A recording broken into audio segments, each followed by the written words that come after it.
Hosted by you/thrower0727. I'm finally at a point where I can't stand this anymore. I, 32M, have been in love with my former sister-in-law, 27F, for a very long time, maybe a couple of years now, and I'm not sure if I should just let it go or attempt to pursue something with her. I met my ex-wife, her sister, when I was 23 years old. The relationship developed very quickly, and by 26, I had my son and daughter and had gotten married. However, within months of being married, my ex-wife had an affair. Worse than that, the man she cheated with got her into heroin. When I confronted her about this, she said she would get help but instead left during the night. I haven't heard from her in 4 years, and the last I heard, she's still with that man, and they're homeless in Las Vegas. I'm not sure if that's true, but since I've been focused on holding things together for the kids, I haven't had the time to chase her down, nor do I want to after what she pulled. I ended up getting a divorce in absentia. I've managed to maintain a very positive relationship with my in-laws despite everything. Every other weekend, my kids stay over with their grandparents on that side, and they pretty much still treat me like a son. I still go to Christmas parties and am reasonably well liked by the family. Nobody talks about my ex anymore, mainly to avoid upsetting the kids. My oldest, my son, has been very hurt by his mother's absence. He's 9 now, and I had to get therapy for him after he told me he wished his mother was dead. She had become verbally abusive toward the end, which was when he was around 5 or 6.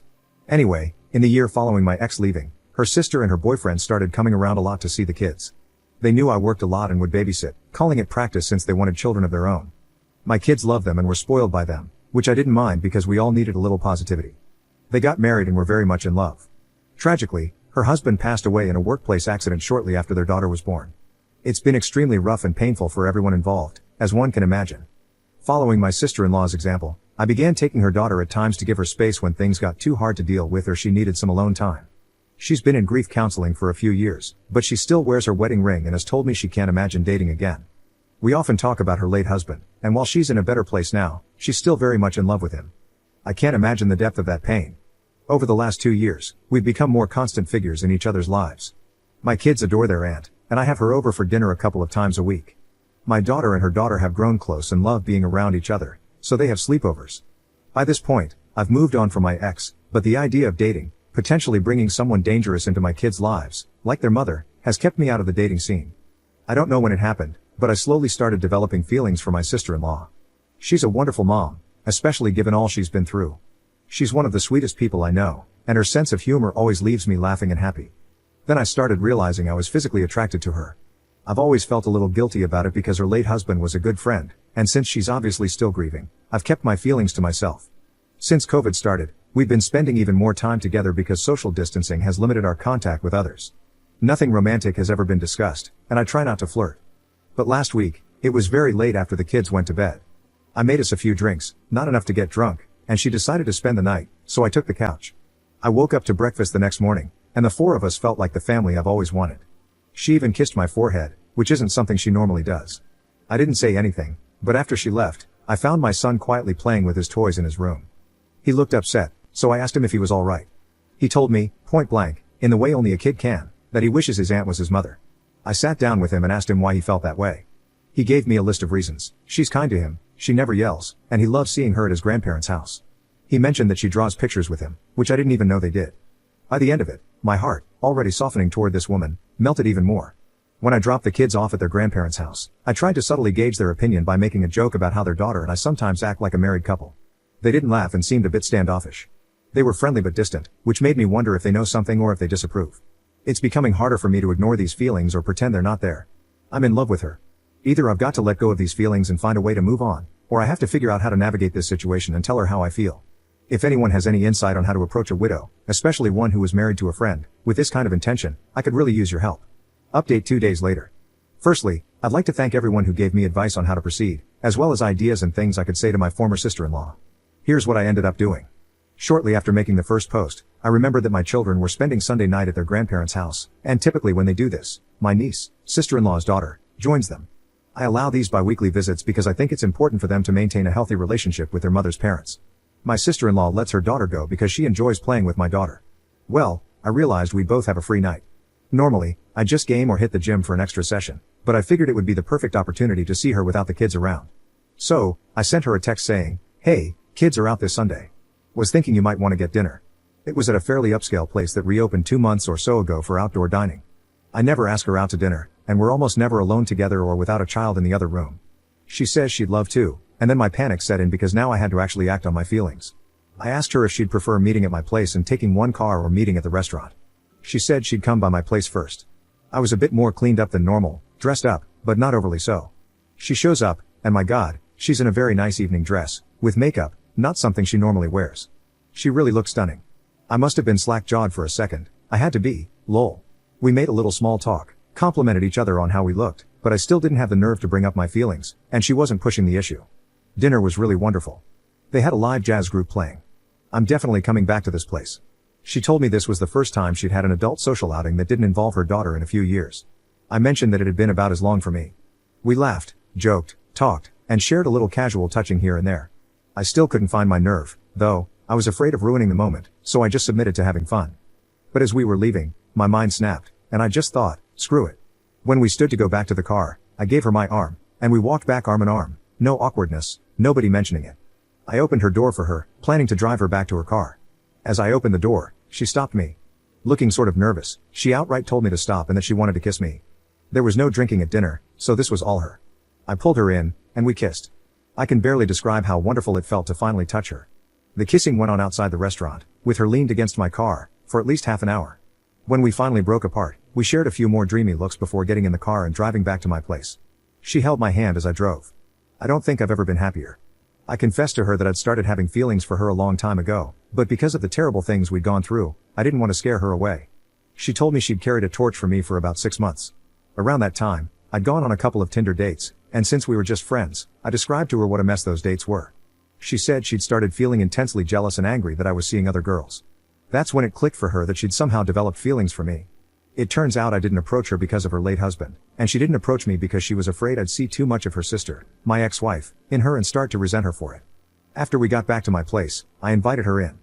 We decided to fight off the desire to jump straight into bed and just sat on the couch, snuggling and talking about what we'd need to do to make this a working relationship.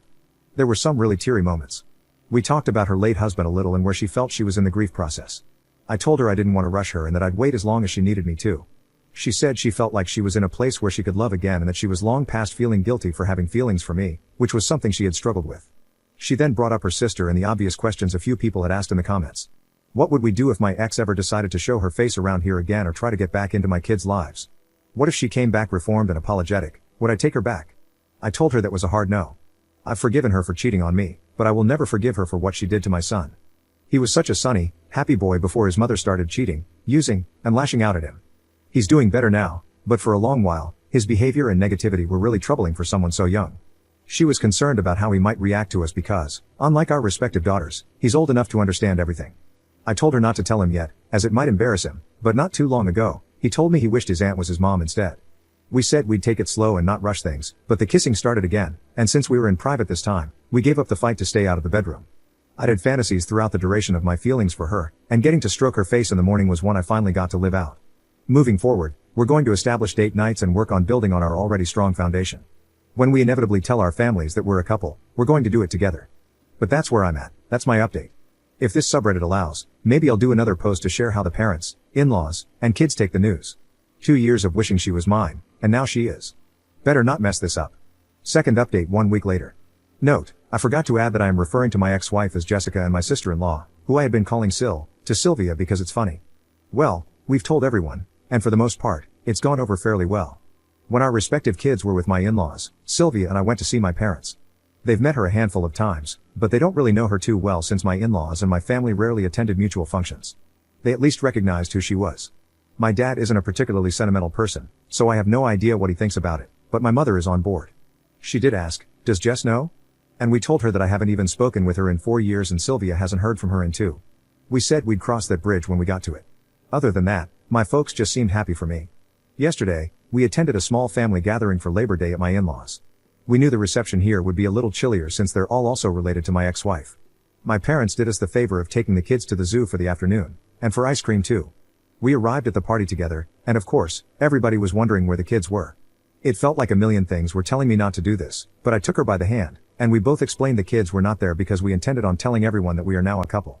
This wasn't a huge crowd, maybe 8 people, but it really felt like I announced it to a stadium. I don't know how we expected it to go, but several of her aunts were very pleased with this. We got some hugs. At first, nobody even mentioned my ex-wife. They were just happy because they had all settled on Sylvia just never dating again. It was only my mother-in-law who caused any issues. She told the party that she knew we were an item because I was always giving Sylvia puppy dog eyes and that Sylvia talked about me nonstop. She asked how long we had been dating in secret, and I told her only a week. She scoffed and told me that she didn't think starting a relationship off by lying was a smart move. She then accused, albeit jokingly to the guests, that Sylvia and I had vanished at a pool party in June to smooch. Her mother and father asked to talk with us after the party and asked us just how serious things were, and like my parents, whether my ex-wife knew or not. When I said no and that her opinion shouldn't matter given she abandoned her family 4 years ago, they said they would be more comfortable with everything if I told Jessica that I am now dating her sister. They are both intensely afraid that my ex will return sober and renewed, make an attempt to make amends, discover that I am now in love with her younger sister, and relapse. It sounded to me as if they knew something I didn't, and as it turns out, Jess has been calling and talking to them for a year now, and they just haven't told me. I was upset they kept this from me. Sylvia was very upset too because not once after her husband's death has Jess ever tried to call her. They showed me her Facebook profile, the one she blocked me from, and there she is looking pretty normal, not like the burned out husk I remember. I have to admit that seeing her not looking like the junkie she became when she left made me feel a little better, and Sylvia too. Her parents kept their contact with her a secret because she is ashamed of what she's done and feels that she deserves to lose her kids and couldn't face them after all that happened. Sylvia's parents gave me her phone number and asked that I please call her and speak with her. I told them that my feelings for Sylvia are real, and there is no chance I reconcile with Jess. My father-in-law seemed to nod in approval, but my mother-in-law honestly looked like she was hoping we'd fix things. After we left, I talked to Sylvia about it, and though we had discussed a circumstance where Jess returns before, we decided to revisit the conversation in light of these new revelations. I told Sylvia that I am in love with her, my whole heart is hers, and that my feelings of love for her are something deeper and stronger than anything I ever felt for my ex-wife. She ended up crying from the stress of the situation, anger with her parents for keeping secrets, and anger with her sister for not calling her or offering condolences after her husband's death. She then admitted that she is afraid I might leave her if her sister returns, and I assured her this would never happen. It took some long hugs and a lot of kisses to smooth over the situation, but by the time we went to pick up the kids, we were holding hands again and feeling more connected than ever. She's been spending the night at my place pretty frequently since we've been together. So the kids don't see anything. I've been setting my alarm for 5 a.m., getting up, and moving to the couch. Well, the morning after, we decided to tell the little ones what is going on. Our daughters seemed very happy, but they are too young to really grasp what's actually taking place. All they know is they can play together more. I did take my son aside, just me and him, and asked him if he was okay with this and what he thought about it. He asked if we'd all be living together, and I told him maybe someday. He asked if this made his aunt his stepmom now, and I said he's free to call her what he's comfortable with, and I will respect it, and she would too, because we both love him. He then asked me a lot of questions about his own mother, things he had never asked me before, and I answered pretty much everything he wanted to know. I toned some of my answers down a bit. He's learned a little about the dangers of illicit substances from school programs, and I was finally honest to that degree when I told him his mom had a problem and made some bad choices. He asked me why his mother didn't love him, and that broke my heart. I assured him the best I could that his mother did love him, she had just made a lot of terrible mistakes, and that sometimes adults just don't do the right thing when they should. He asked me if I still loved her. I told him that I hoped she would get better and that I don't want her to be sick anymore, but that she hurt me and him so badly that I couldn't love her like I did before. I'm not sure he got all of that, but I tried explaining it to him the best I could. All that aside, he has been so much happier and less withdrawn since Sylvia has been with us, and he's always going out of his way to do all the typical kid stuff to impress her that I did with my own mom. At the end of the day, I still have that phone call with the ex to dread. But, having Sylvia with me, being able to kiss her and hold her at night, really puts some joy back into me that's been gone for a very long time. I don't think I even knew how unhappy I'd been all these years until I realized how happy she made me feel. We've been doing all the happy, young lover stuff. She's been leaving me love letters in my work lunchbox, even little poems, and I had flowers sent to her workplace. She mentioned she had told me that a few of the ladies at work had been trying to get her to ask me out for several months, so I figured the flowers would both make her happy and be a firm thank you wink to the office girls lol. Thank you to everyone who commented or sent me messages on the first and second posts. They really made my day and helped me keep my cool to confess to her. Feel free to ask me anything, but I think this just about does it for my updates. Third update 7 weeks later. What you're about to read is a comment I wrote last week. I've just copied and pasted it, as it's pretty much good enough to be a post. It details how the phone call with my ex-wife went and provides a little more information. I did talk to her back in September. I keep meaning to write an update, but life got pretty hectic. I actually wrote a 10-paragraph update about a month ago, but my laptop crashed, and I lost it, which discouraged me. The ex-wife is in a much better place and is in recovery, 8 months clean at this point. She finally told me the details of the affair, how things happened, and how she got into the illicit substances. It's not stuff I really wanted to hear, but she's trying to get her life together. As much as I dislike the things she's done to me and the kids, I want her to get healthy. I shouldn't, but I still worry about her sometimes. Anyway, I got around to telling her about Sylvia and me, and she was dumbfounded. When I first met my ex, she was 19 and Sylvia was 14. In her mind, She always viewed Sylvia as a kid in relation to me, which, to be fair, makes sense. I used to refer to Sylvia as her kid sister. However, when she remembered that her sister is a fully grown adult who had been married and had a child, her hints that I was being a creep stopped. She did ask if I had feelings for Sylvia while I was married, and I denied it. We talked about the kids, and she was really regretful, crying throughout the conversation. She said she has no idea how she'd be able to face them again. I wanted to say something reassuring, but I didn't want to give her the impression that I want her in their lives. Cordial, even friendly, sure, but I'm not going to be stupid about it. She and Sylvia talked for a while too. I didn't eavesdrop intentionally, but from the bits I heard and what I was told, they talked about Sylvia's husband. It turns out my ex had gotten arrested for breaking and entering that week and spent it in jail.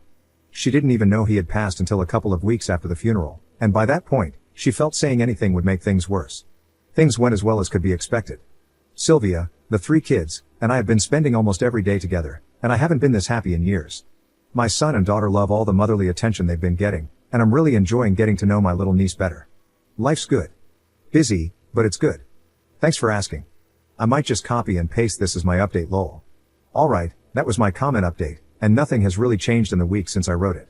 If anybody has any questions or comments, I'd be happy to answer what I can when I can, but during this season my workload increases dramatically, and I don't have as much time to be on here as I did when I first posted.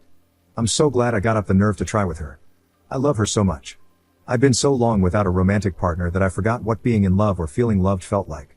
Now that I remember, it's shocking to me how I didn't realize how alone and miserable I really was. I mean, for Christ's sake, we played Scrabble last night, and for some reason, it made me ridiculously happy lol. 4th update 1 year later. It has been nearly a year since my former sister-in-law, Sylvia, and I decided to start dating. Now, a year later, we are living together, and I couldn't be happier. We're currently in the market for a new home. Our children are really benefiting from having 2 parents around to care for them. Our daughters have begun to call each other sisters, and my son is accepted in the same way. They're basically just normal siblings. It's interesting with my son, when he's talking to his friends or teacher, he refers to Sylvia as his mom, but when calling her or talking to her, he still calls her auntie. Our daughters do the same with me, calling me uncle. It confuses some people we meet, but it's always an interesting story to tell. We haven't had much contact with my ex-wife since my last post, though from what we hear, she's doing much better. She has a halfway decent job, a boyfriend, and is staying clean. I don't like to think about her being reintroduced into my children's lives, but if she continues to be a clean and well-rounded person, it will make it much harder for me to deny her visitation should she seek it. Not just from a legal standpoint, but from a moral one as well. Neither Sylvia nor I look forward to that day, but those worries seem far off. Her parents have stopped prodding into our business and haven't tried to force the ex back into our lives as we feared. Our kids spend weekends with them now, as my 2 were already doing that beforehand. Sylvia and I get to spend Friday night and most of Saturday going on dates and having some alone time. Our mutual friends were all pretty surprised by this and have been very supportive. They try to be polite and not mention my ex-wife, but every so often, she does come up. Mostly, everyone is just happy that we've found happiness together. One side of the family that I failed to mention in all of this was the family of Sylvia's late husband. As you might expect, her daughter still sees them regularly, and they are very happy and accepting of our relationship. His father even told me point blank that he was glad it was me because he thought he would hate his daughter-in-law bringing some strange man into his granddaughter's life. We haven't had many gatherings, of course, because of COVID, but the few get-togethers we've had have included them and will always include them. Speaking of her late husband, Sylvia and I have talked quite a bit about our feelings. She even had me come along to one of her therapy sessions because, despite everything going so well and the immense, wonderful love we have for each other, his memory and presence will always be a part of our lives. She decided on her own that, out of respect for me, she had to take her wedding band off, something that caused a lot of sadness, as you can imagine. I told her that she didn't need to do this, and if we were to get married, she's got 2 hands. After I said this, she began to wear it on a necklace instead. She now wears an engagement ring. I don't have a crazy story about how the engagement went down. I didn't spring it on her in some elaborate public spectacle, but there were tears, hugs, and kisses. If you have any questions, I'd be happy to answer them. Thank you all so much for the positive words of encouragement.